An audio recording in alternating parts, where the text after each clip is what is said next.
should be going. Testing 1 2 3. Testing 1 2 3. Let me do a double check here and make sure that we are live. And this is how every stream starts off, which is something I need to start editing. I think we are live, definitely. All right, what's going on, everybody? I'm Justin Thomas. This is TopShelf Fandom. Today I'm here with Lauren Cullen from Lauren's Corner. Did I pronounce your last name correctly?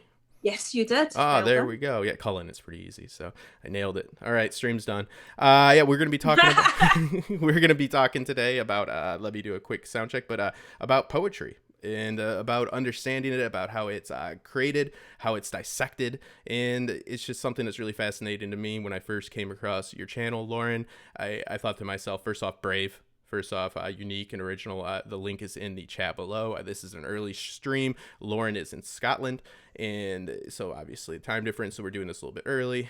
And hopefully you guys will be rewatching later. Links are in the information as well, but also in the live chat. Also, before we even do the introduction, I'm sorry, but let's go ahead and plug Bonus VPN. Bonus VPN is a sponsor of mine, and if you're not even worried about security, if you do want to see what's on a different region's Netflix or Hulu, go ahead and get it. It doesn't even need your credit card. It's 2 gigs for free. You can have Britain's Netflix or vice versa. Lauren, you could use it to get America's Netflix, Hulu, and even you can get the iPlayer for BBC One and stuff like that if you're in the States. So not only, security is very important, but if you're not even worried about somebody hacking into your information or coming and seeing what you're up to on that computer of yours, think about all the cool stuff you can get up to with Bonus VPN. They've been very nice to me, so be nice to them. It's in the information below, and they don't take your credit card, which is like crazy for the free trial, because usually the model for that is hopefully people forget not to cancel this after 2 weeks, and we'll go ahead and charge them. But that's not the way. It's just 2 gigs. However fast you use it. And it's free. Try it out. Just at least try it out. And it helps me out too if you try it out. But Lauren, enough shilling away. Say hi to everybody. Let everybody know what you're about and what's going on to Lynda R in the chat. And if you guys have any questions, let us know. Introduce Hi yourself. everyone, I am Lauren from Lauren's Corner. On my channel you will find book reviews, you will find hard-hitting interviews with other YouTubers called Asking Questions. You should go check that out. Season 1 and Season 2 is there. Season 3 has started. It's on hiatus for a little while, but I'll be back doing it very soon. I also do poetry, as mentioned.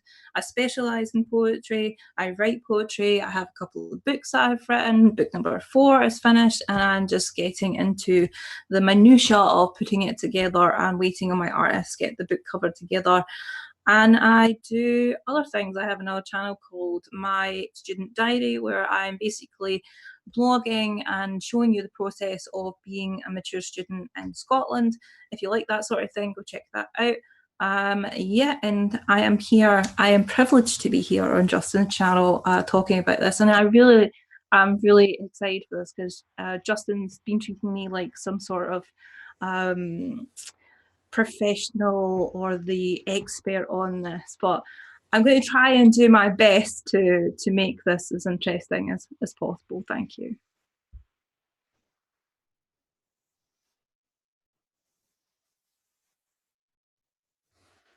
Hear that other than you, because I had my mic turned down. Sorry. I was checking my levels.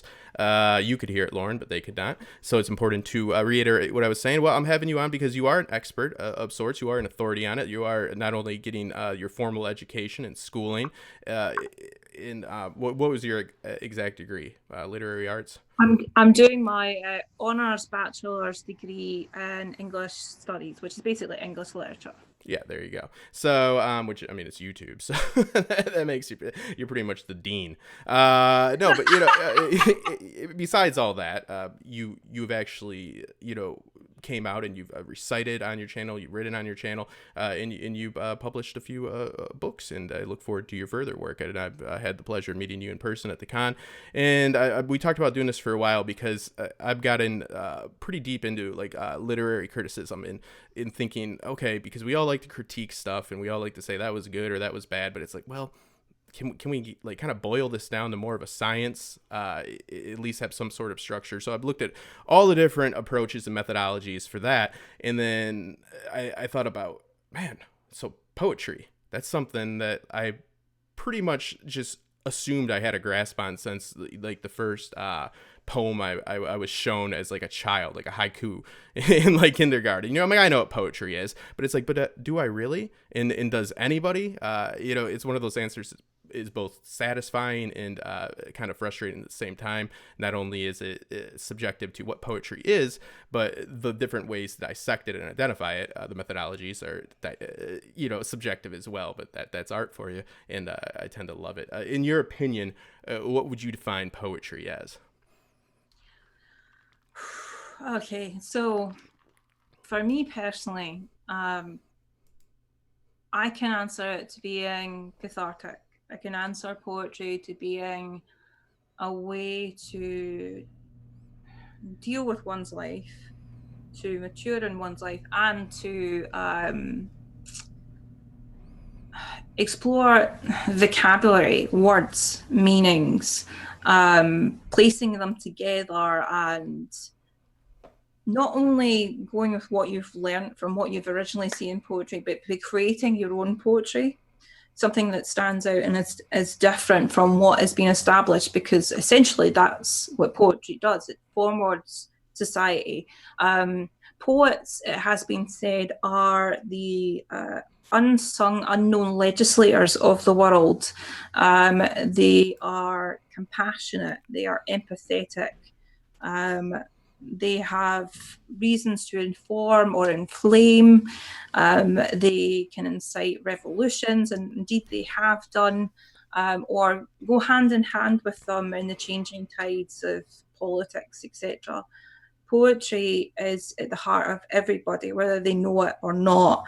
It's at the heart of everything we know as far as we value as entertainment, like within music, within art, within TV, film, movies, novels. I mean, they're all part of our literary DNA, as I would like to put it. Not one of us has been untouched by said thing. To be moved, as you put it to me so beautifully, which I had tried my hand because I thought, well, if you know, because I've written screenplays, they're all in the garbage, but I have written a few one acts that have come to fruition, and I'm currently writing stand up for myself, and I've written for stand up for other people before, so I do have an understanding of the writing process. As I've disclosed to you, I have a very strong storytelling sense. My literary ability is now it's getting up there because I've had to bring myself to it, but some people don't. I didn't realize the difference for quite a while, far too late. But you know, I always had editors around me, and when you write in a writer's room, you have people that have different strengths. I can always help with the concept. I can always be a big picture guy, but you know, like my utility belt didn't have all the bat tools on it, because you can't transfer your thoughts to that page as well if you're not gifted in a literary sense. Which I wouldn't say I'm not gifted, but literally, yeah, you know what I mean. Like, yeah, I had some shortcomings because I always had an editor, a type A personality next to me, you know, that was gonna be sitting there, and you know, grammar, I was like, oh, grammar's for people that don't know how to evoke emotions and convey emotions, you know. No, that's not true.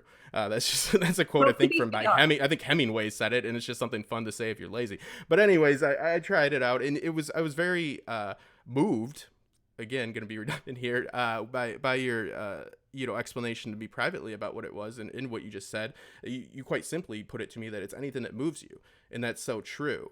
And it seems to me that like a story, okay, let's just do A Song of Ice and Fire. It obviously has a lot to it, but like at the bare bones, the emotional spine of a story is something that can be conveyed through a poem, in my opinion. Like, poem is the emotion of a story. Like, you can convey the same emotion that like a 7 to 8 book saga, you know, can convey, but it's not watered down with not that it's bad, but the story is going to have more story to it. It's going to be more about the different peoples that are feeling this emotion, rather than just a raw emotion. But I think it's so powerful to be able to evoke that with just you know, a few lines. I think the shortest poem they say is Muhammad Ali's "Me We." I don't know, but it's just that really that inspired me, and that really it drove me to sit down for an hour and write a little poem.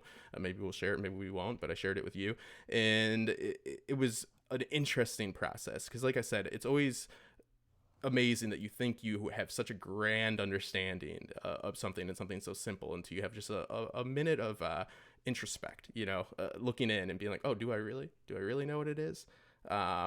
What defines it? Is it the structure or the emotion and so forth? So, and again, it's all up to, for debate. So I want to make the audience aware as well. He was just starting off writing this, you had asked me something about structure and how to write a poem properly. And I told you, it's like writing something that's in your head in the moment and just feeling it out instead of overthinking it. And in that moment, within the space of like 5-10 minutes, I had a full poem that I had just written in screen and gave it to you. And when you took like an hour to write your poem, that made me feel kind of like in two sides, like, am I writing this stuff too quickly? Or am I not taking enough care over it? But no, I am. It's just who I am. I write in a way of stream of consciousness. Other people write at different rates as well.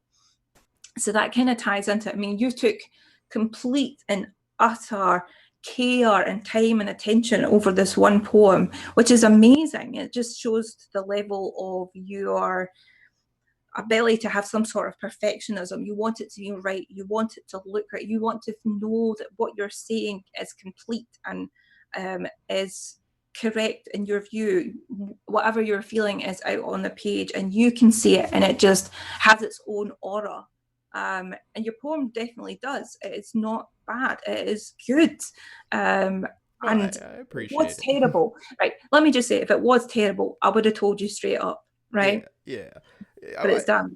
Well, and that means a lot because you've been doing it for a very long time, and you're very good at it. And it's just like all things, that all of writing is very personal. And I think I felt very, because this is like opening yourself up, and it's again, it's like the emotional spine of a story. It's that raw emotion when relating or writing any story that people are going to relate to. You want to make sure to inject primal emotion, meaning love, hate, fear, all these things. Those are at the base of every great story.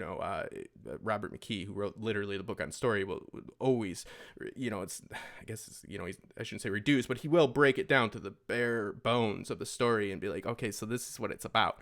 Like, this is what's driving you. You're seeing, maybe you can't understand, and maybe it's a romance, right? And you can't understand why Fred likes Lisa because you don't think Lisa's any good, but you can understand love. So, it's like, I think poetry really cuts to the chase in a lot of ways. And I thought an hour was short because, I'm used to throwing things in a garbage after 6 months of writing. But yeah, no, it means a lot. Maybe we'll see how brave I get. But no, it was just essentially my thesis on how we all move each other in different ways, with affections. Some are barely noticed. Some are people that we don't even know that well. But we're moved by people, in that we can't sit around worrying so much about like how we affect others. It's just about being honest.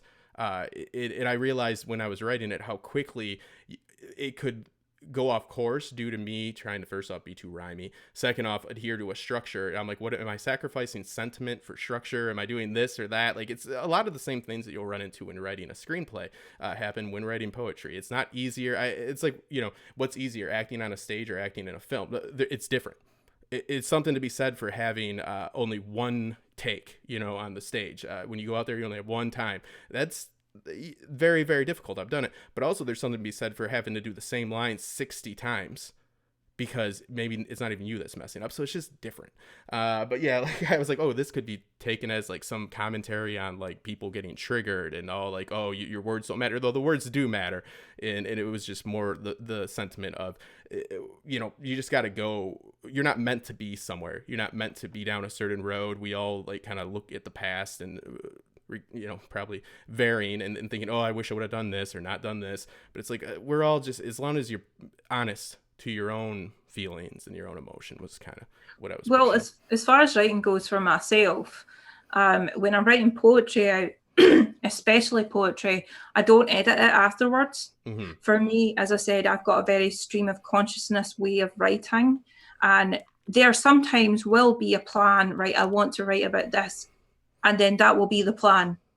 I will write about this, and then I'll write about it, and it'll just come out, it'll just flow out of me. And I can be the same with doing short stories and just overall writing. But I find editing my own poetry very hazardous, is I don't want to change the initial message that I've poured out, because if I come back to edit it later, that same feeling's not going to be there. And I want the poem to be honest. As you said, it has to be honest. That is one of my main goals when it comes to writing. It's just to be honest, because in my books you'll find lovely, awesome, inspiring poems, lots of good feelings, but you will also find all the bad. You will find all the negative stuff, but you'll see me trying to work through that. And novels and stories are a way to convey a message, to be a better human being, no matter what you're reading. And it's the same for poetry. People can read philosophy. I started off reading philosophy in my own kind of curiosity, because I wanted to know how to be a better person. And in that, I also learned a lot about poetry in itself, or the poetic form, because The Art of War is wrote in a poetic form. It's in verses, and it's, I think, the follow-up book to the Sunzo book. I can't remember what it's called, but it was an edition that's in one of the, I think it's a Wordsworth classic, you can get on Amazon. But you learn so much with everything you read. There's a lesson in it, and that's important. Like, I mean, reading anything's an education. Even if you don't think you're very smart, but you read lots of books, you'll have a high empathy threshold. Like, reading creates empathy in humans. It's also a good way to carry ideas. It's almost like having a psychic connection to someone when you're reading this, even if it's just for a couple of minutes or it's for a couple of days, depending on your reading style. Yeah. You've got... Go ahead. Sorry. You've got this connection with them, and even if they're dead, you can listen to them, you can see them, you can hear them, and we as humans, we need to connect, and we do that through our language, through our words, through our poetry, and so on. Absolutely. And again, a great book for anybody is Robert McKay's story. And I've stated this a million times, that if you're going to have any type of emotional connection in a story, the one that you need is empathy. And empathy is not sympathy. It isn't support. That's why anti-heroes are so popular. People think, we just love a bad guy. No, we are interested. We are able to see why they're making. You don't have to write it so we agree with what they're doing, but we have to agree that they think that that's what they should be doing. And we have to. So a good example of that would be Frank Castle, the Punisher. Yep. So he's very great character. He's got, on one side, ex-military man of variant years and wars and stuff like that, depending on who's writing him. And then he goes about killing people, murdering and stuff like that, but it's out of a way to have justice and get rid of all these people who are murdering, killing, crime bosses, etc., blah, blah, blah. But in the eyes of the law, it's unjust. So it's this case of justice, a case of moral responsibility. It's up is down, black is white. It's that grey area, and it's interesting because we get to learn about these sides of life that we probably wouldn't get to see in our own lives unless we're prone to that in some reason or another, or some circumstance. These grey characters are important for us to learn and to go forward as just a whole species. You have to see the road that leads them to it, and it doesn't justify the action, but it's never, we like to say nothing's black and white, but then when you have a villain in a story, it's sometimes people want that villain just to be bad. We've found that it's much more interesting to see why they are bad, what in how they justify what they do, because I think we all should know this. We can justify quite a bit. Lynda R said something interesting about poetry here. She said histories or current events have been turned into poetry, and anthem, national anthem is an example. It's absolutely true. And I believe that poetry, it just like Greek myth and stuff like that. I think that sometimes like writing like this will transcend time better because it's not an exact detail of historical like events, but it captures the true sentiment and the raw emotion of the times. So it's like when it's not so skewed by people's belief systems, you know what I mean? When you have like an exact accounting, people have their biases, and it doesn't transcend as well, doesn't age as well because people disconnect from this time. Poetry has the ability, because it seems to really tap into the emotional spine, like I said, the raw emotion, and it's very personal, and it's very strong. Human. Yeah, it's just very human. Yeah, it's the human condition. So I think that there's something to be said for having both like historical accounting that are detailed, but also reading the poets of the times. And I know we'll talk about that in a little bit. So quite famously, Robert Frost's Ice and Fire. And before we did this stream, the only real like analysis of poetry I'd ever done was I think in high school when I had to do the road Robert Frost, what is it? I can't remember the name of the poem now. The Road Not Taken, I believe. Yeah. So, and all that. So I think everybody has to do that. But the Ice and Fire here is supposedly sparked something in George to get him going. I think it was quite a few things. But, you see a clear example here of the emotion.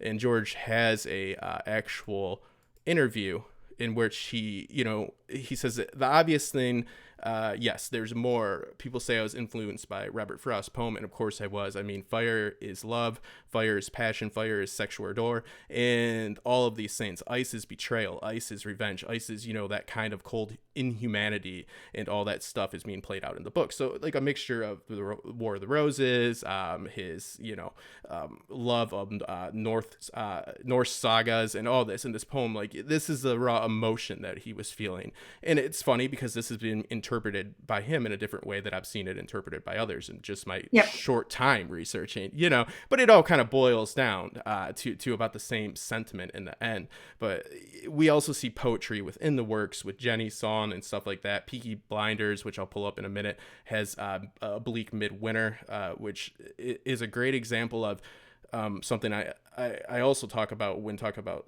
storytelling, is that stories mean something different to everybody because of the time in which we consume them, where we are in our life. When we have started watching Game of Thrones or started reading A Song of Ice and Fire, can dramatically, separate our one experience from another. And in Peaky Blinders, they start to recite a bleak midwinter when they think they're all going to die in World War I, and they end up surviving, and they count all time as extra after that. So that is like their takeaway from the poem. Like it means something different to them than it's going to mean to me or you or anybody else, even in that fictional world. And it's something I'm always pushing for with interpretation of story is, number one, it doesn't have to be allegorical. It doesn't need to be allegory to have a message.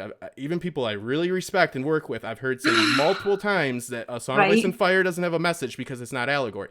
Allegory is not the end all of message, all right? Allegory is when you're going through a strict process of actually allegorically conveying a pre-existing ideology, spiritual belief, anything that is already structured out, that you're just retooling it, essentially. Like, and it's not downing on that. Yes, George's not writing allegory. Nobody claims to write allegory except for C.W. Lewis. It's usually people don't want to be like, oh, because it's kind of like diminishing their own work in a way. I think it's the way the author feels. It's like, well, I'm not just retooling this. But a message is to be taken from every story. You shouldn't let information steamroll you. You should absorb it. You should be curious and take away what you take away. I don't think there's any wrong or right about poetry. What is your take on all the different methodologies, Lauren, that poetry lends itself to? I mean, it's pretty much the same as screenwriting or novels as well. But I think that, man, it's got to be so much harder when you're dealing with poetry because it is so personal and so raw and so subjective. Right. Well, as for that whole allegory kind of, let's call this hashtag Allegorygate because, yes, I mean, in some perspective, you could see A Song of Ice and Fire being some sort of allegory, but for me, it's more of a constant metaphor that's evolving, or simile, or whatever. George has a very almost unique style of writing and how he writes and goes about his things, and that's very, very fascinating. But no one should project their own will or being onto that story because it's out in the world. It may become your story or the world's story. It's no longer the writers alone, because other people will look at it and have their different interpretations, whether they are right or wrong. Essentially, those two are subjective. Subjective in being like, you could, as you said, be in a different time frame from when that book was written, or when it's meant to be set in, and also project your current modern values, societal values onto that, and see injustice where there isn't really injustice at that time, or an allegory for this or an allegory for that. It doesn't always work like that. Yes, there's famous writers out there like Edmund Spenser, who wrote The Fairy Queen, and that's all in poetic verse. That's a big, massive allegory in itself. And yes, those themes, yes, those tropes have been used, but they've also been left aside for different things. I mean, you could say Lord of the Rings is an allegory for war. You can go back to the person before him, like Lovecraft and all that. You can accuse everybody of being an allegory, but it does not always convey a message. It could take the tools or the placement from a certain thing and just inject that into a completely different story frame, setting, time, etc. But the structures of poetry are personal to the writer, but also from what they've learned. They're personal from the writers before them, who they admire. And it's not to say that every poet and every writer or author has read nearly every book in the entire world. There are things that they do not know. There's things that I do not know. Structure-wise, of a poem, like you could have the poem be in set stanzas and couplets of 2, 3, 4, or 5, A, B, B, A, B, C, C, D, D, things like that, where the rhyming scheme is hard, knit, and core to the whole thing. Or you can have people who have like free-form poetry that just does not rhyme, and it's almost a story, but it's not a story at the same time.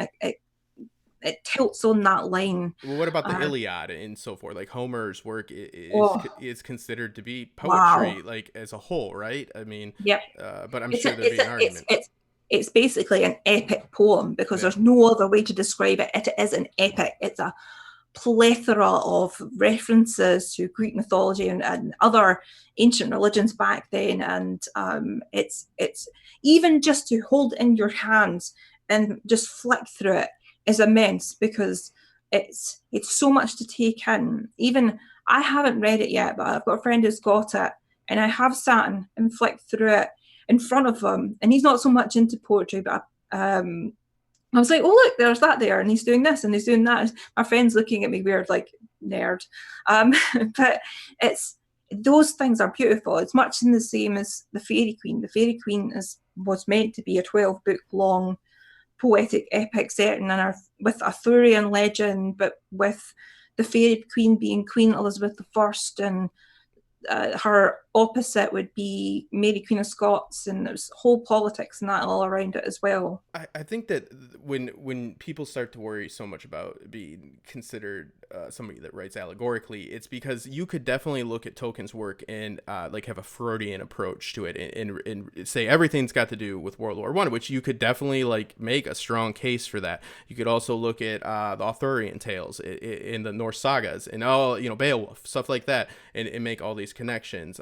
His hate of modernism, industrialization, and so forth, and you could adhere it all to that. I mean, you could break. So I think they don't want to be. I've spoken about this before, and I think that you should never be a purist or have a purist approach to anything, because it's just never going to work out. There's what's known as the biographical fallacy. It's the idea behind this is that if you adhere everything that an author writes to their own experiences, then you're not going to get the meaning of the story, because it doesn't make sense that an author is only writing for themselves and to like express their own experiences, because it's something they wrote for others, so you can't deduct it to that. Then the other side of that actually is the life of poets. I think it's Johnson Williams, I forget who wrote it, but he did do 50 poets, and they were all this is posthumously after they passed, and he dissected their work. And the idea of the thesis behind that is understand the poet, understand the poetry.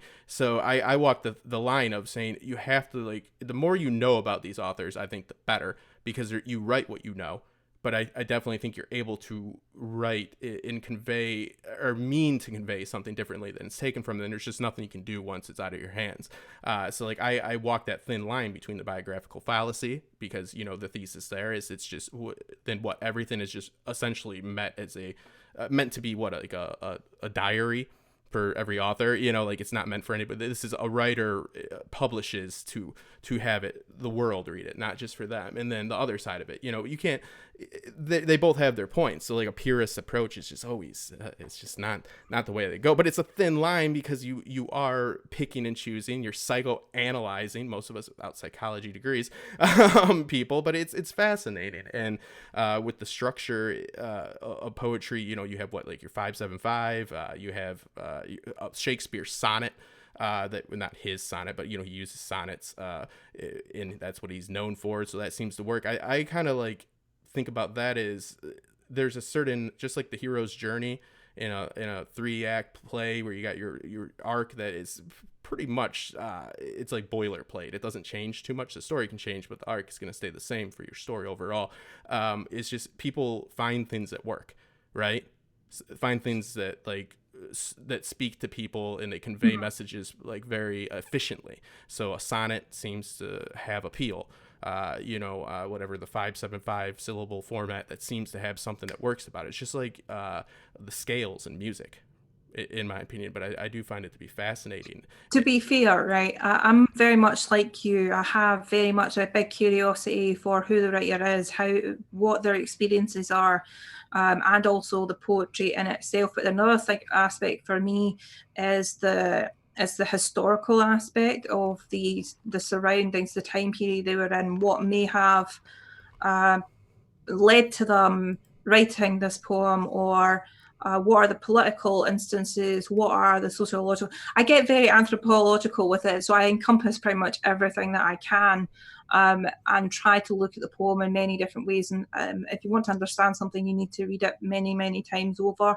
Although I'm guilty of not rereading books, because when I've read it and I want to move on to the next thing, I might come back to rereading it. I think I've only ever reread about 5 books in my lifetime. So but mostly out of curiosity and comfort, because they are pretty good.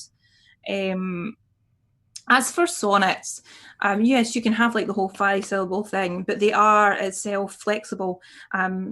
Shakespeare took from I think it was Plutarch,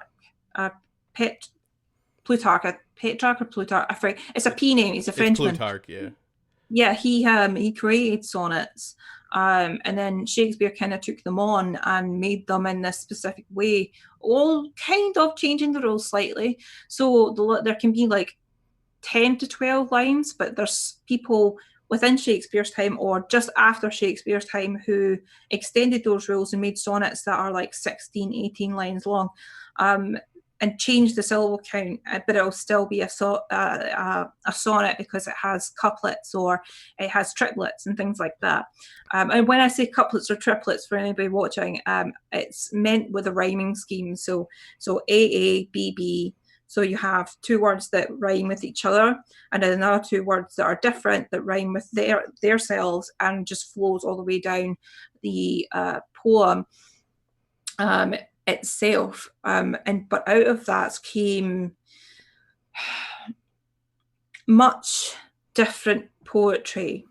But they're just altering the formula slightly. It's just like a 3-act to a 5-act play structure. It's also homage. It's like a lot of the famous poets we know about, like Byron and things like that, have spent many years paying homage to Shakespeare, and that's why we have too much Shakespeare. And I'm just going to fess up right now, I'm not a Shakespeare fan. His sonnets are brilliant, but I think he's overtaught. But it's because in the past he's been made homage of by many writers, and then the writers after them paid homage to them, and then academic circles have paid more than enough attention to him and ignored other writers of this time, be them other male writers, and female writers for that matter, because there was loads around that time as well. And straight after him, during like the Renaissance and during the Romantic era, which is completely flexible in itself, it is that he's been overdone because people have wanted to emulate him and create their own stories, or hack essentially their own stories out of what he's built and what he built off other people. But that's a running theme with Larry, with books and authorship and writing of all different kinds. There are some people who kick the bucket, as it were, and go, no, I'm not doing that. For people like James Kelman, who's a Scottish writer who writes in Scots, and at the time when he brought this out, the establishment in the Literary Society were going to give him, I think, a Booker Prize award, and 2 people from that council basically walked out because they were horrified. They were going to publish this book, and it's in Scots, Glaswegian accent, has swear words in it and stuff like that. And he was a revolution. He's the reason why I've got people like Irvine Welsh and James Patterson and all those other Scottish writers that might be more famous today due to all their movies and stuff like that. I think that, obviously people tend to work off a formula that is successful because you're emulating success. It makes sense. It's human nature, and you only write what you know. And if this is what you've been brought up on, I mean, I agree. I mean, there's lots of problems with what is taught and how it's taught in school in general. But yeah, I mean, it is what it is. People are going to get glorified. So a lot of times it's for simplicity's sake, and it's just, it's out there. It's more general knowledge. It's more available. So people are going to be held to a higher standard. And it's just one thing that you're just going to have to accept, I guess. But I mean, I do find it beautiful to be able to like embody the emotion and sentiment of a time within no matter how many syllables or lines you use, but within this, to tell a story, but just to tell it in so few words, it is amazing to me. And you hear a lot about people reciting, and it seems to be more of it seems to, I mean, I guess there's slam poetry and all that, but to me, it seems that it was more prevalent during Roman and Greek times. Obviously, you'd go and learn the art of rhetoric, and you would recite and do all this. So I kind of wanted to talk to you about that, because we have a few different uses of poems as well.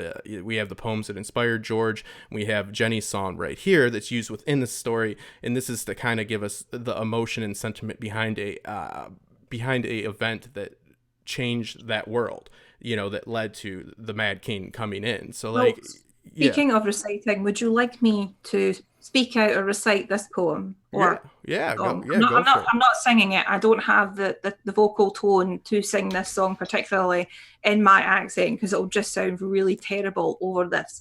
So here we go. This is Jenny's song. I am high in the halls of the kings who are gone. Jenny would dance with her ghosts, the ones she had lost and the ones she had found, and the ones who had loved her the most, the ones who had been gone for so very long. She couldn't remember their names. They spun her around on the damp old stones, spun away all her sorrow and pain, and she never wanted to leave, never wanted to leave, never wanted to leave, never wanted to leave. They danced through the day and into the night, through the snow that swept through the hall, from winter to summer, then winter again, till the walls did crumble and fall. And she never wanted to leave, and she never wanted to leave, never wanted.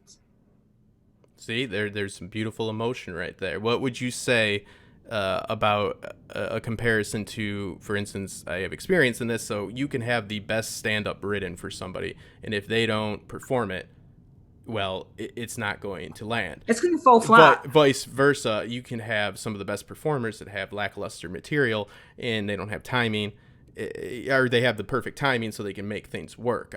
You see this, there's performers, and then there's people that are funny in a sense of like they actually are funny, and then there's better performers, if that makes any sense. You think it's the same with poetry? People can write Oh yeah. very well, but then some people can't read. There's an art to Oh, reciting, definitely. right? I mean, like When I was doing my HNC writing course, which is a higher national certificate, it's the stage between like college here and university type deal.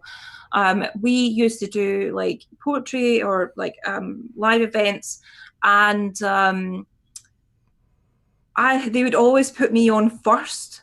The first time my lecturer put me on first, and I just like cleaned house. I didn't intend to, but afterwards I got off and my lecturer was like, that was amazing, we should have put her on last.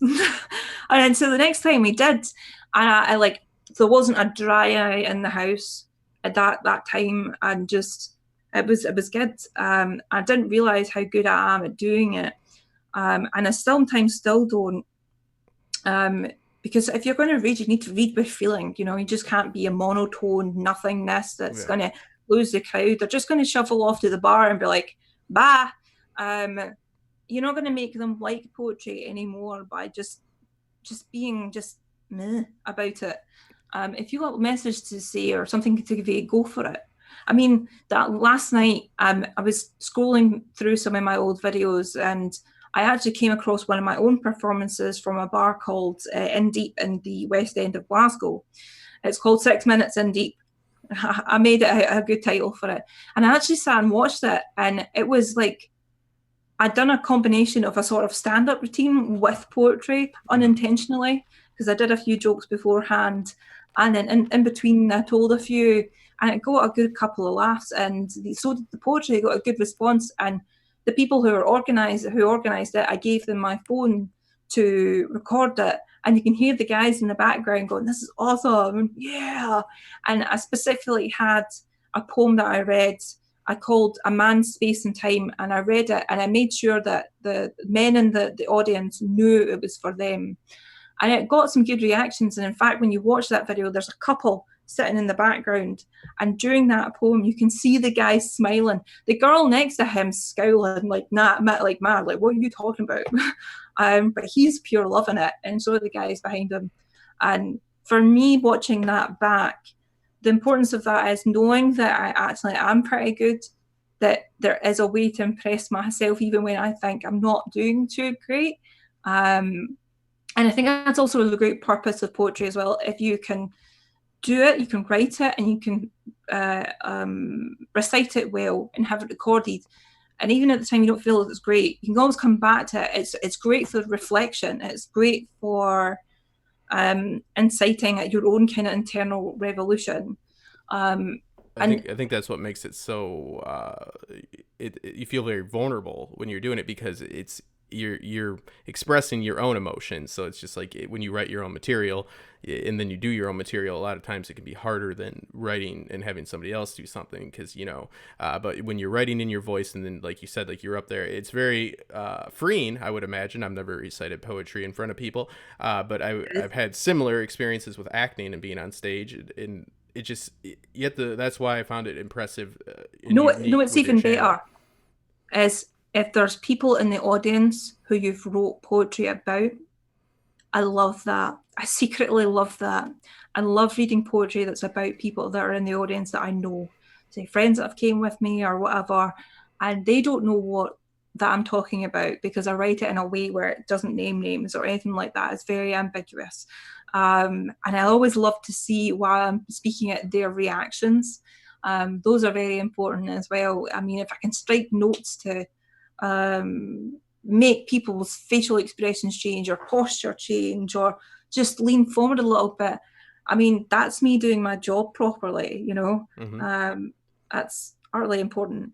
Well, yeah, I mean, you're evoking emotion out of people, and when we're looking at it, like Jenny's song that's up right there that you beautifully recited, it's interesting because that's poetry within a narrative. So he's writing poetry, from another POV. So he's embodying a character in which he created, and then he is then writing for that character and encompassing their being and conveying what they would feel. And then also it's got a bigger message for the narrative overall, which is interesting because I'd like to have some people that have never seen or read, at least never read the books, or seen the television series since they injected in the end, to read this and see what they take from it compared to those that see the narrative that it's threaded through.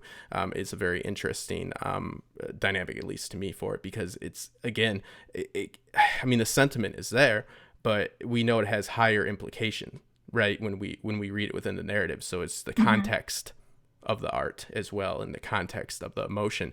But yeah, I think that poetry just seems to be a lot more raw, in the sense of it's not cloaked within a narrative usually. So your raw emotion is there, but like you just said, they don't know it's about them, but it's about the emotion that they've evoked, and now you're conveying the idea that it sparks within them at that moment, as well, that it's like a fire that gets lit. It's just the spark that lights that thing. Jenny's song, if you weren't aware of the original narrative within reading the books or whatever, I would suggest that you would get this idea of loss and pain and sorrow, and just dwelling in that and not being able to detach from that. It's a great song as a song, with like Florence and the Machine, and as a poem, and people would like obviously lean into that, because of the feeling it gives them, but also the narrative of like, you're not alone. There's the people that this happens to, they can relate to it in some level. But I think it also, if they knew it was connected to Game of Thrones somehow, they would go looking into this further. I know a few people that watch the show but don't know the books, but will watch hundreds and hundreds of YouTube videos about all the different characters that just seem to pop out that they don't really have a long explanation for. So their curiosity will drive them to eventual answers, whether they be correct or not. Yeah, to derive more meaning from it. It's always like, this means more than you think, which it does. But I think that it speaks for the original poem, that it still evokes and conveys that emotion. So I think that I heard it well put, that somebody said something along the lines of, poetry is like a series of words that alone and isolated don't convey the end message, that the poetry, the way that you can string them together. Down with your bag. I'm gonna shout on her, and shout on you, and go down and get it when she's here. She's just leaving the house now. Yeah, go put clothes and stuff. Get lost. I have clothes. Good. Okay, go. I'm in the middle of a stream. I had to tell you. Right. Yeah, it was something along the lines of stringing together these ideas and these words that, at face value don't seem to sync up, but at the end result conveys a very raw and vivid emotion. It's very, I found that a very interesting perspective on poetry itself. It's just, pretty much the abstract form of it, and how you can string together phrases, words, ideas, and in the end they complete and themselves and make all these loose threads thread together and turn into something beautiful. And it's always interesting, like when you have something like Jenny's song, like I said, that means something within the narrative. And again, if just from a writer's perspective, to think that you're writing this, but it's just like when you're reading The Hobbit, it's technically not narrated by Tolkien, it's narrated by Bilbo. So it's just it's an author within an author, a narrative within a narrative. It's same thing with the Fire and Blood, with the Maesters, right? It's just coming from this different point of view and stuff like that. I think that, what would you say to people that say that they don't like poetry? Everybody has the right not to like what they want to, or like what they want to, but do you think that a lot of people just have a flowery, silly misconception? I'll admit I did, to a point. Even, I'm a curious fella. I feel I'm pretty insightful and pretty educated, at least I have above average intelligence, and I still think that I looked at poetry in kind of like, oh, okay, that's not quite for me. What would you be, or what if I told you it's silly and it's just a bunch of flowery nonsense, and it's, doesn't tell a story, and it's just a whole bunch of hoopla. I'll say hoopla. It's my new word. So first off, I want to apologise for the interruption. My daughter came in and had to deal with that. If you don't like poetry, fair enough. But I would say at least give it a chance. And I think you're calling BS if you think poetry is completely flowery nonsense. It's not. If you think it's silly, it has no point. Then what's the point of rap music in your rap collection, or your metal collection, or whatever, of your plays, your comic books? Even comic books are heavily derived from poetry. Things like The Invisibles by Grant Morrison are derived from poetry. A lot of the mythology comes from poetry. There's poets that are referenced within comic books throughout the time they've been alive. Poetry is affected the way writers do anything, especially during the war, where you've got people like Ford Madox Ford are writing like 50 odd books a year at that rate. And influencing other writers, much like Stan Lee, who wrote Captain America, who was part of the whole propaganda thing and all that. It all comes together. I would say look for some modern poets.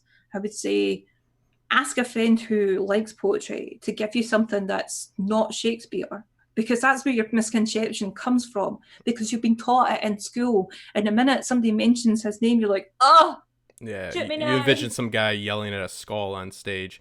I'm a huge fan of Henry V, and it's always like the king just came out, and it's like where does Shakespeare end and history begin, and so forth and all that. But I will stand tiptoe on Crispian's Day, any day. I don't have the. I could see. It's just like after studying any type of screenwriting or something like that, you get all the people that are constantly referenced that you just get sick of, and you're just like, okay, I've seen it, and it doesn't speak to me. It's not as powerful as it's being conveyed to. But I think people just need their go-tos. In like comic books and stuff like that. I get from what I'm just starting off with this poetry, and I'm so happy and grateful that you've introduced it to me, or at least reintroduced it to me, and it sparked a fire within me to want to write and it maybe express myself through it, because it's like a condensed just version of any story, just like comic books are. All these heroes represent certain belief systems, certain aspects of culture and spirituality even, they're very complex in the end, but at face value they seem very simplistic, and it's this versus this, but it's like they're all inspired. It's like a macro micro like approach to storytelling. It's like, okay, big picture is Captain America is fighting, blah blah blah, freaking Iron Man. It's like, okay, so what do these two represent? There's like a deeper meaning. There's like this, they're being condensed. They're draining all the water out of the story. But it's very powerful, because it's just like, if you can really compress it to that very simplistic at face value concept, and still convey those deep emotions, as we've seen from people both old and new becoming fans of these stories. And I'm not even a huge comic book guy, but I see it. I show There's respect. Nana. And so forth. So it's just very powerful, and I think there's something to be said for saying so much by saying so little. And that's one of the rules. Rodney Dangerfield with a stand-up used to have every day after his sets, he would go and take out at least one word of it to get quicker to the point. And people that are able to convey themselves simplistically and convey a message simplistically, you just say so much with so little words, is very, very impressive. Brevity is not a strength of mine. And I think that it is it's not always a good thing. It's usually a bad sign when brevity isn't present. So it's very impressive to me. I had a hell of a time writing that poem that I shared with you and a few others, and I plan on doing some more. Let's see. We will go to the chat. And who would you recommend to people that are interested in, exposing themselves to poetry, to dive in? Who would you, both old and new? Like, if you had to give like 5 recommendations. 5. Not Shakespeare, evidently. I would go for, like, as I've picked here, Wilfred Owen, and tag in with him Siegfried Sassoon, because Siegfried was his mentor. Who else? 2 seconds. The door's going. Sorry about this. No, you're fine. We will actually take this short break before we stop to tell you guys that for all you Westworld fans out there, that Before the Dust Settles will be having a special one-off. Sorry, Lindar. A special one-off for Watchmen. Me, Hax Dogma, and W. Axel Foley after the 6th episode that will be not this Sunday, but the Sunday following. For the 6th episode of Watchmen, we will be doing a live show immediately after Watchmen on HBO. So Before the Dust Settles was our after show for Westworld. We did one for Game of Thrones, and we're doing one for Watchmen. So that should be exciting. Hax Dogma, the amazing Hax Dogma, king of the YouTube world and king of the podcast world, W. Axel Foley, joined by yours truly, and that will be coming up in 2 weeks. Also, make sure to check out the bonus BVN people. It will be in the comments below. They help me. It's literally free. It's literally, they don't take a credit card. Just try it out. Not only is security important, but being able to just go to these different regions and see what's on their Netflix. It's vastly different. You'd be surprised. Go on to Britain's Netflix opposed to America's Netflix. It's not better or worse, but you get access to a lot of different stuff. So 2 gigs for free. Try it out. The links in the information below.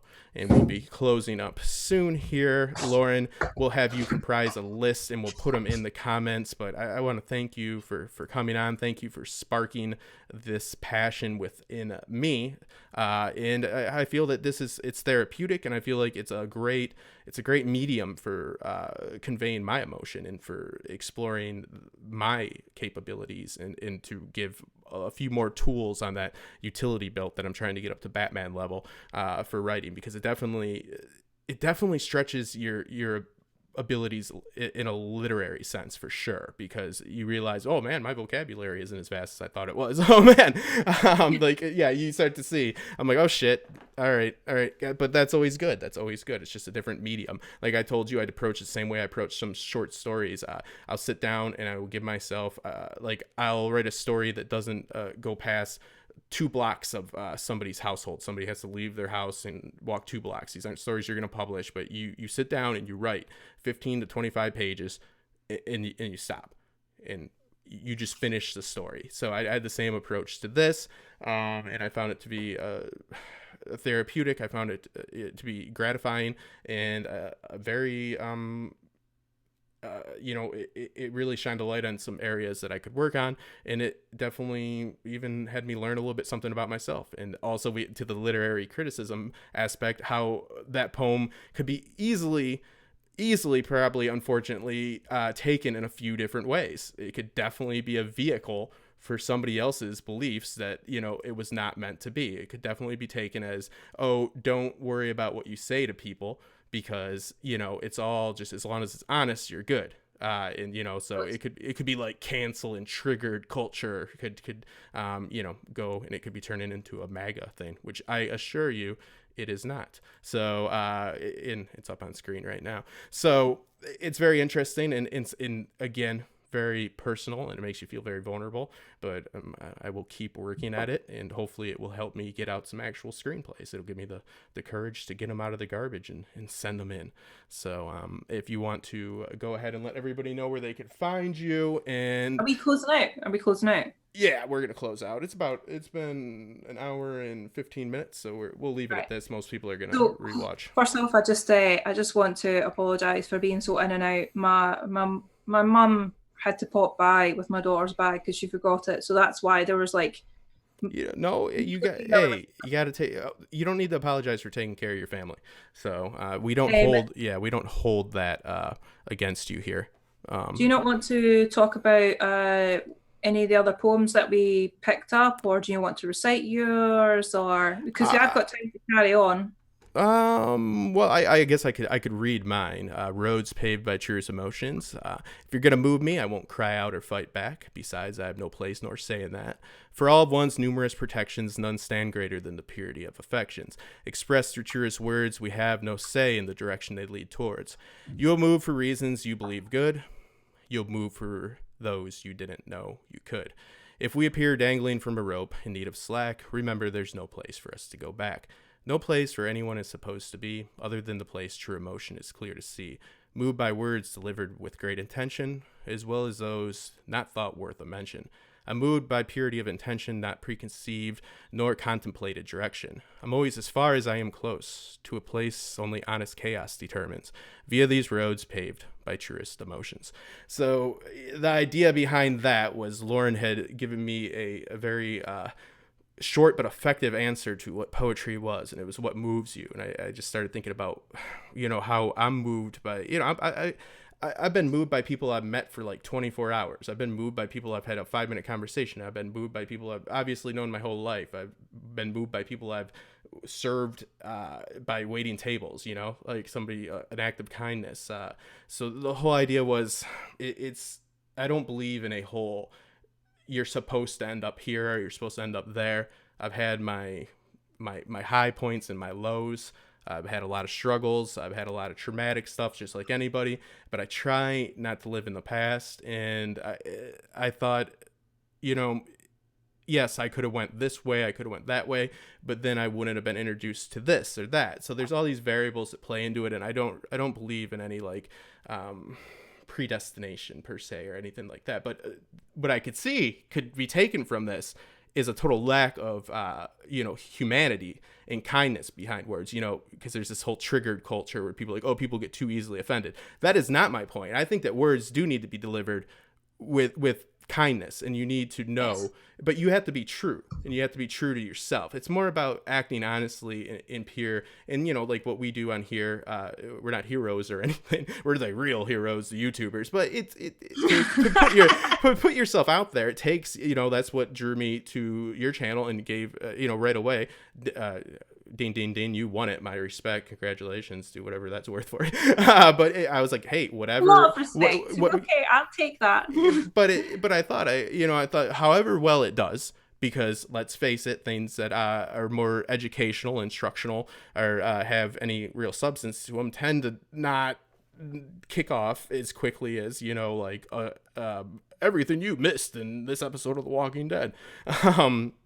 I just thought to myself, because it was when you first started, and I knew we had a few people that we, like, mutual friends, and I said, I forget who I said it to. I go, gotta give her respect, because that takes balls to do what she does. It takes, because I know, I didn't want to read that. I know, and I perform monologues. I performed on stage in plays. I've written. I'm about to go up and do stand-up in a month. I'm forcing myself to do it. But, I've been a part of theater. I've been a part of the arts group. I was a DJ forever, announcing people's weddings, being an MC at corporate events. But there's something about reading something like a poem that you wrote that's, oh my God, because again, not a lot of people understand it. Like, or we think we do, right? Crazy Diamond, there we go, Lauren Cullen. But it's one of those things that we have these preconceived notions about, which I think in no way am I saying that everybody thinks it's, nonsense, but I think we oversimplify everything by just the very nature of our education and upbringing. So it's very, very enlightening to me to have these experiences. And I just wanted to write that, not because I think I'm some, great mind or poet. I think I'm smarter than the average. All of us have the potential to be poets, but it's just whether we harness that or not. Yeah, but thinking about doing the stream, I'm like, I should write something. I should do it, and it helped so much, because I was like, oh shit, I could definitely get off track by trying to adhere to some, and I'd barely adhere to anything. I get too rhymey. I noticed that, and I took some of that out, and there's still a lot of it in there, as you can see. It's like, because at first I'm like, don't move because it's good. Don't move because I've got an idea, right? So, yeah, you know what I mean? So like at first in my head, I was in the shower, full disclosure, and I was like, good, could, should, would, I'm like, all right, I got it. I've got this down. I've always been quick. I'm very good at improv and stuff like that. So you just read your poem, the way you would read it. I will read it the way I read it when you sent it to me. So to be fair, if that is, I did not plan on reading it, and I don't think that because I actually was reading it, I can memorize a page and a half monologue in 10 minutes, and recite a monologue. if I were to prepare, and maybe we can do another stream, I know we're going to do some stuff for the crown, and recite it to, that was me reading it. I didn't even make probably eye contact with my camera because of the very way. You guys don't see how this is set up either. I'm making a bunch of excuses. There's a reason that camera is the way it is. It's because there's 3 screens here, and it's like, it looks like, I don't know, it looks crazy. It looks like I'm in a newsroom, but slash a closet, which is not. So go ahead though. Or I can read something from here if you like. No, I would like you to read my masterpiece. My masterpiece. My manifesto. So this is Justin's poem, Road Paved by Truest Emotions. And I love the title. It's a good title. If you are going to move me, I won't cry out or fight back. Besides, I have no place nor say in that. For all of one's numerous protections, none stands greater than purity of affections expressed through truest words. We have no say in the direction they lead towards. You will move for reasons you believe good. You move those you didn't know you could. If we appear dangling from a rope in need of slack, remember there's no place for us to go back, no place where anyone is supposed to be other than that place. True emotions is clear to see. Moved by words delivered with great intention, as well as those not thought worth a mention. I'm moved by purity of intention, not preconceived nor contemplated direction. I am always as far as I am close to a place only honest chaos determines, via these roads paved by truest emotions. Well, thank you for doing my subpar work some justice. You made it grander than it truly was. I see, as I just look at it, I see, I'm like, oh, the rope in need is slack. There's no place. Might as well just let somebody fall off a building, right? No, you get what I mean? Like, I see like so many things. It's just, it must just be so frustrating to have your work dissected on. God forbid I ever have true success and somebody actually, like criticizes like my work, because you could see the issues. That's why everybody says I don't write allegory, and they're like, there's no message, even though, again, we've went over how allegory doesn't equal message. That's not the only way to go about it. But I can see, because people, and then they'd psychoanalyze me. That wouldn't be good. So, but it was fun to write. It definitely was fun to write. It feels good to be able to write something, and just the very just nature of it, like you said, like you shouldn't go back too much, and I tried to stay true to that and not like peer edit and go back and revise. Like, there's something empowering about that. It as well is makes you very vulnerable, if that makes any sense. But it's, when you're able to go back and keep messing with things, they never get done, and they just keep getting changed. You'll be there for an eternity, just like worrying and stressing and anxiety over it. Is it done? Is it perfect? Is it this? Is it that? And then you'll just have an implosion where you just don't go back to it, and you're like, I hate this, I don't like this, I'm not doing this again, I'm pointless at it, what am I doing, I'm an imposter, blah blah blah blah blah. That's how you self-sabotage yourself when it comes to writing, and every other writer does when they're still in the stage of I want to be a writer, not I am a writer, because those two things are different. I want to be a writer is to aspire to admit to oneself that they are a writer, is to take ownership of that, and to be comfortable enough to write what they have to write and then put it out into the world. You cannot always be 100% comfortable. There will be people that don't like it, but that is part of the process. That is part of the whole thing. If somebody has a critique for you, maybe take it in and reflect on it. But even if it's not relevant to how you do things, then fair enough, but at least you've paid attention to it. And that's all a part of the growth and going forward for every writer, I would say.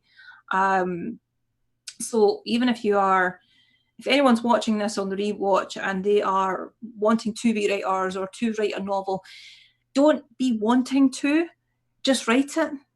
And I recommend don't start trying to write your own Game of Thrones for your first novel. I'm not a Yeah. novelist. A good friend, I mentioned Hacks. He has his book out, Cyclic. He did. I love. He finished it. It's a good book. It's a solid book. It's the first book he's ever released. And I was, he's the type of guy that is. He's got a lot. He always follows through, and he always does things very competently. So when I heard he was writing a book, I was like, okay, good. And then I heard like the premise, I was like, good. You know what I mean? Like a lot. I've thrown a lot of stuff away. I've never actually attempted to write a novel, but I've thrown a lot of pages of screenplays away. And I knew he'd finish, and I knew it wouldn't be crap, and it wasn't. But like that is still very ambitious what he did. I would recommend, because I see a lot of people out there, and I think that it's very good to aspire to go and write and do that, but start with a short story. Like, there are first-time writers out there that are literally trying to replace the hole in their heart that Game of Thrones left by writing their own fantasy, like epic saga. It's like, if you've never written anything before, I truly suggest that you don't jump to that right away. You know what I mean? But No, definitely not. Definitely start with small things. Start with short stories. Start with flash horror stories or flash stories, which are like only 500-600 words long, and then double that, and then keep building yourself up until you've got like a mini short story or a novella, or working your way up to actually having a novel. Because as far as the books that I have out are all poetry books, but they still take a lot of time to put out. It's very different a process to writing a novel, because mine are all collections, and every book kind of has a theme of sorts, if it's intentional or unintentional. The only intentional one I have is this one, because I wrote this on the premise that which you guys can get. And I'm sorry, I just want to make sure in the information you can get to her books. You can. They're on Amazon, all three of them. So this is book 2. So the only intention that I had for this was to be in memory of my stepdad, and that's why it's called Crazy Diamond. You may recognize the lyrics from Pink Floyd. He was a big Pink Floyd fan. You'll find a lot of Pink Floyd themes through this. Also, a lot of relationship between him and my mum, and just the whole process of mourning and going through the grief process, but also things that are going on around are making that whole experience a little bit more difficult, and really criticizing certain parts of life and society that you would normally see if you're in that position. And I think I would like to say that I did a really good job with this. You finished. I always tell everybody, because of my failures, again, like, so that if you finish, you won already. If you write your 7-book saga and it's complete hot garbage, if you finish it, because it likely, no offense, but it probably will be, if you're first time out writing, you're trying to write like a 7-book, like you should write something that you need, like the words should, now you're always gonna have block, but it should be a story that you need to tell, not a story that you want to tell. It might sound a little bit contrarian, but does that make sense to you? Like, it should be something that's in you that you just have to tell, and you have to figure out how to tell it. But it's already in you. You can't like push out anything more than that, because it's just going to be contrived bullshit. And you see a lot of authors, especially for the first books, come out with stuff that's just like you can tell that they had an idea. And they probably should have just wrote a short story, but they put a layer after a layer after a layer onto it that really you could condense it down to like or they get 50 stuck chapters at a certain point and then try to force it. Yes. And you can tell that they're forcing it. And usually if you're a writer, or if you want to write a book or anything like that, and you feel stuck, leave it. Walk away. It's still going to be there when you come back to it in maybe a couple of months or a year, but make sure you come back to it. Don't start something new, because that's just going to distract you, unless the thing you start that's new you complete. I think you go back to the original idea, but let it sink into your head what you want to convey, what you want to do. There's loads of writers that have done that. I mean, I'm guilty of that. Like, I've got a few books that I've started that I've not went back to. I was going to do a poetry book for stoners, but I never really got back round to doing that full idea and fleshing it out. I've got a record of it. It's there, and that's always good to have if you want to go back to doing something like that at some point. But always have commitment. highly recommend, because I just want to, I'm sorry for it, but what you're saying touches on something that, you know, and again, I'm speaking from a place of my own failures. But Robert McKay, again, wrote the book on story, and he will tell you, you know, everybody has an idea for a story. Everybody does. Like, they think that, like, they're giving you some candy. They're like, I got this idea. We all have, I'm an idea guy, and I tend not to finish. I tend not to follow through. So what I'm saying is not crapping on people that are trying to write something huge in like I brought up the example of Hex's book. It's good. Like, that is like the exception. Like, for somebody to be allowed come out and even write 200 to 300 pages that are as solid as his are. You know what I mean? Like, but again, like, that's a guy that's very competent and is a guy that has a lot of follow through, and a guy that is very organized. Like, I just recommend that, because I talk to people all the time, you know, because I talk a lot about writing on my channel, and I'm like, you know how many grand ideas I have too, and they're all in the garbage. I'm not saying that I have the key to success, but I definitely have the key to failure. And I will share it with you. And it is trying to just create this huge, you know, epic story that means so much to you in your head. And there's no taking away from that. But it's like, trust me, write a short story, publish it. Like, I felt so satisfied even just finishing that poem. And I think that's something that is going to help me. You know, just finishing something means so much to me, and because I don't do it often. You should imagine how I feel when I've got to the end of writing a book. So for my methodology, I always have a couple of pens on me and a writing book that has its own specific cover. Like, I've got a big shelf of them over here. I mean, book five writing book is this one. It's like super shiny and things like that. And I'm already about halfway through this, and I've only had it for like a month or two. My writing scale is going up because I'm carrying these about. I have things to write down, even if they're long poems, short poems, whatever. I put them down in the book, and as I'm carrying them with me over a couple of months, I'm creating a new book. By the time I get to the end of this book, I'm allowed to buy another writing book for myself and start the next one while I'm typing up this one. And then I work with my artist who does my book covers, and she's hardworking on book number 4 right now, and I love her art. So we evolve these books together, and when they're done and I put it on Amazon and I hit publish, and it comes through as being live, just that feeling, this wave just washes up. Here's another thing I've done, and I like to drop it on Facebook and boom, just leave this here. That's, I mean, the sense of achievement and commitment. Even if I fail in doing other things, I have kept that promise to myself of being that writer that I want to be, of having published books, of creating my own sort of audience base and growing it through different avenues like this, and through all different types of social media, and just general interest with other students, etc. If you're going to write, you should also write, but also do all the stuff that comes with that. Build all your foundations up before you start building the house. Otherwise, the house will just collapse in on you. And everybody works at their own pace. Like I said, like, you know, like Hex is a great example of somebody that I feel like, as a first-time author, like, knocked it out of the park. Like, of course, his next book will be better. I had faith. Like, it made sense to me because I know him and I work with him, that he's a type of guy. I'm like, he'll finish. He'll get it. Like, 'cause I even said that to him. Like, you'll finish.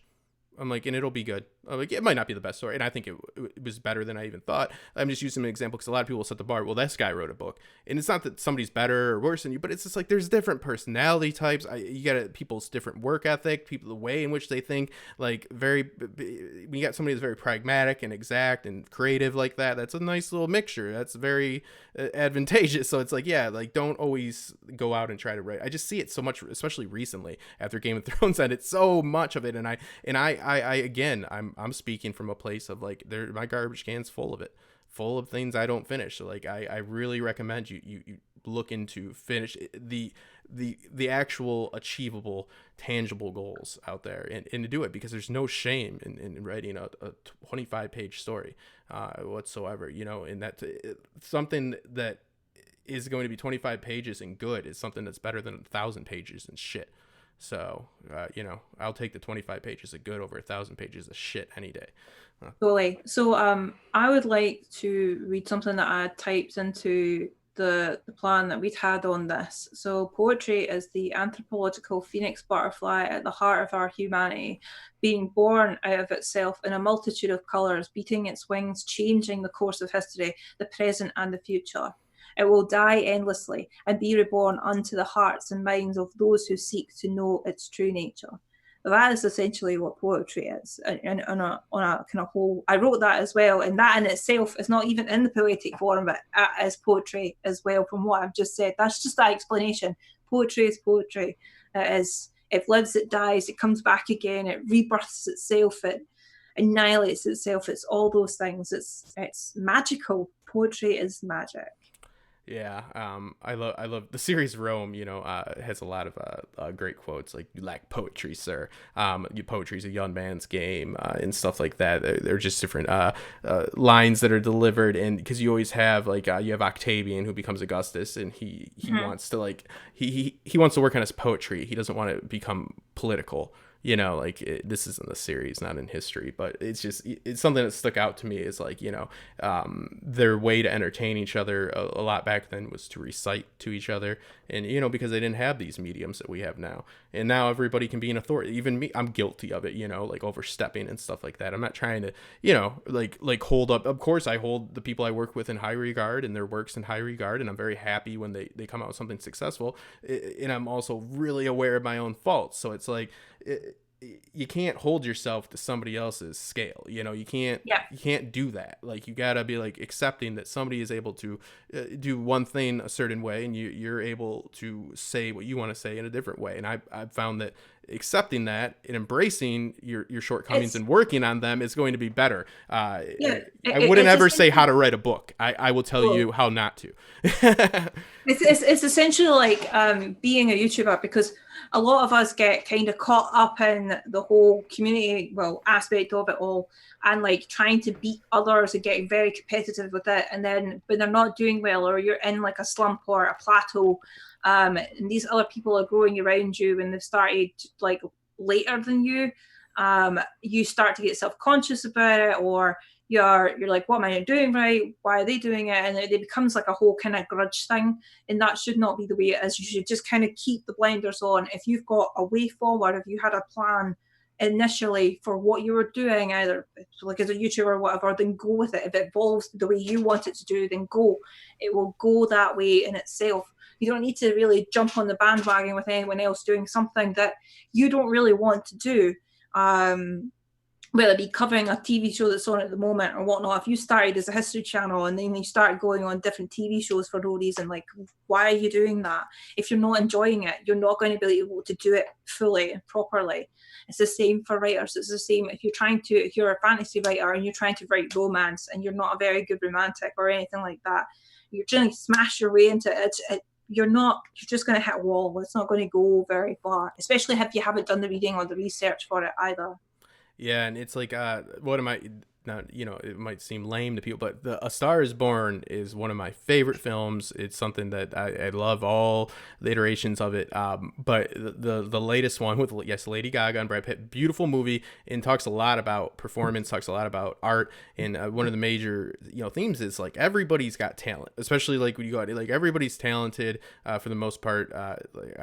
Not everybody, and within the fandom and stuff, there's a lot of talent out there. Everybody's got talent, but it's what are you saying?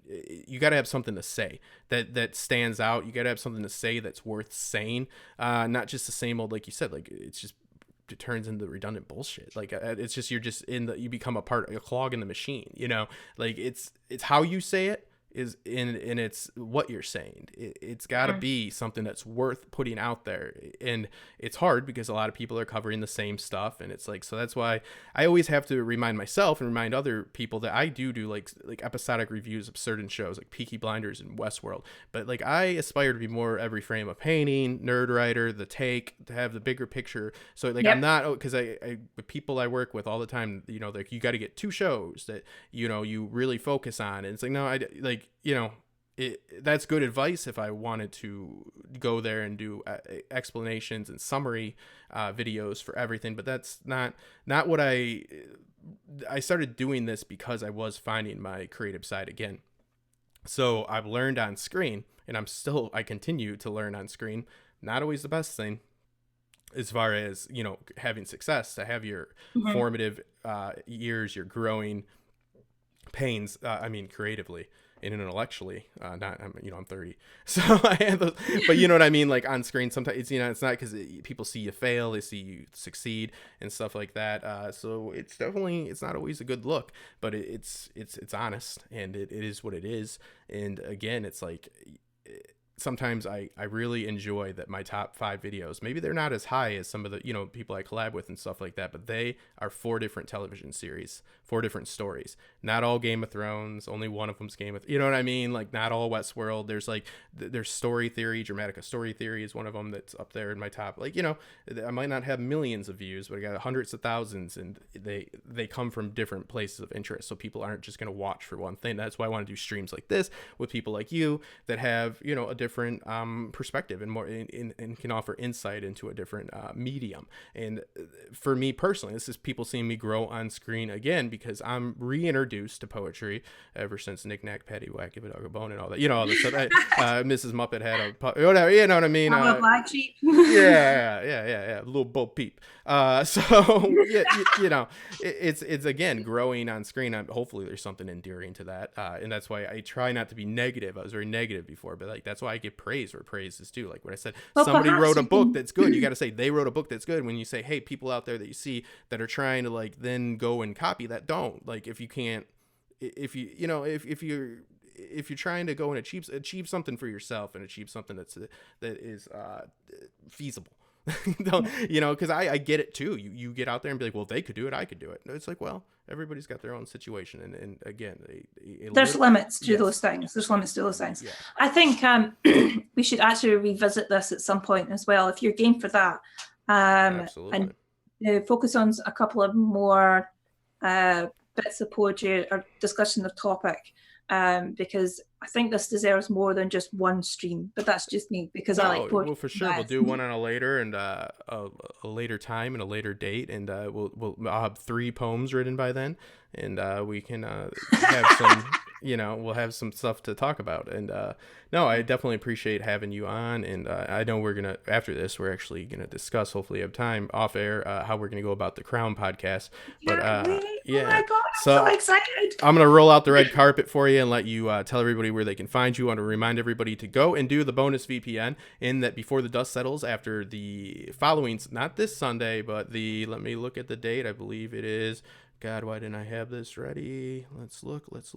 It is the 24th. All right, the 24th. That is a Sunday. That is right after Watchmen.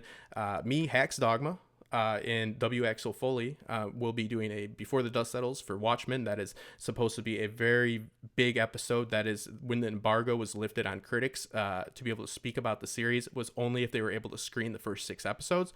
So Lindelof obviously feels that after 6 episodes, you should know enough about this series to either say it's good or bad. So it's his writing style. It's kind of a mystery box style. So it's the biggest episode seemingly coming up. So we're rolling out the red carpet for that as well. And I'm very excited to have the boys back for Before the Dust Settles, and see if we can tackle Watchmen with one take. So also bonus VPN. Also, Lauren, I'm going to put it on you. Roll out the red carpet. Take us away. Awesome sauce. First, I'm really, really excited for The Queen. It drops on Netflix this Sunday. I'm going to binge watch the hell out of that. I've already prepped to watch season 1 and 2, which is brilliant. Anyway, apart from that, I'm Lauren. I'm from a channel called Lauren's Corner. I do poetry, I do interviews, I do book reviews. I also do My Student Diary, which is my other channel. You can go check that out. I write books, for God's sake. Books, not one book, but many books. And I aim to write many, many more. And you can get those all in the links below if you're so curious to do so, and I would be gratified if you did.